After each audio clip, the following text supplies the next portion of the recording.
அர்ஜுன், நான் சொல்றத நல்லா கேளு. இன்னைக்கு இரவு எது நடந்தாலும் நீ இந்த பூஜை அறையை விட்டு வெளியே வரக்கூடாது. அர்ஜுன் குழப்பத்துடன் அவரை பார்த்தான். என்ன சாமி, இவ்வளவு பயமா சொல்றீங்க? சாமியார் அவன் கண்களை நேராக பார்த்தார். வெளியிலிருந்து உனக்கு தெரிஞ்ச குரல் கேட்டாலும் வரக்கூடாது. யாராவது உன்னை அழைத்தாலும் வரக்கூடாது. உனக்கு தெரிஞ்ச ஒருத்தர் அழுகிற மாதிரி கேட்டாலும் கூட கதவை திறக்க கூடாது. அர்ஜுனுக்கு உடம்பெல்லாம் சிலிர்த்தது. ஏன்? சாமியார் உடனே பதில் சொல்லவில்லை. நான் சொல்ற வரைக்கும் நீ வெளியே வந்தா உன் உயிருக்கு ஆபத்து. அந்த வார்த்தை அர்ஜுனை அதிர்ச்சி அடைய செய்தது. அதற்குள் வீட்டில் பரிகாரத்திற்கான ஏற்பாடுகள் தொடங்கிவிட்டன. சாமியார் கலாவதியை அழைத்தார்.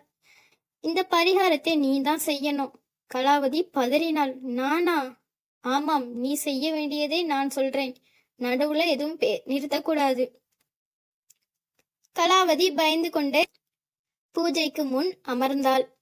அர்ஜுன் மட்டும் பூஜை அறைக்குள் சென்றான். கதவு மூடப்பட்டது. வெளியில் மந்திரங்கள் ஒலிக்க தொடங்கின. அந்த நேரத்தில் வானம் முழுவதும் கருமேகங்கள் சூழ்ந்தன. சில நிமிடங்களில் மழை கொட்டத் தொடங்கியது. இடி மின்னல், வீட்டின் ஜன்னல்கள் கூட அதிர்ந்தன.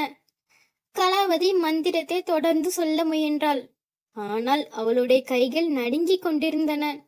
சாமி, எனக்கு பயமா இருக்கு.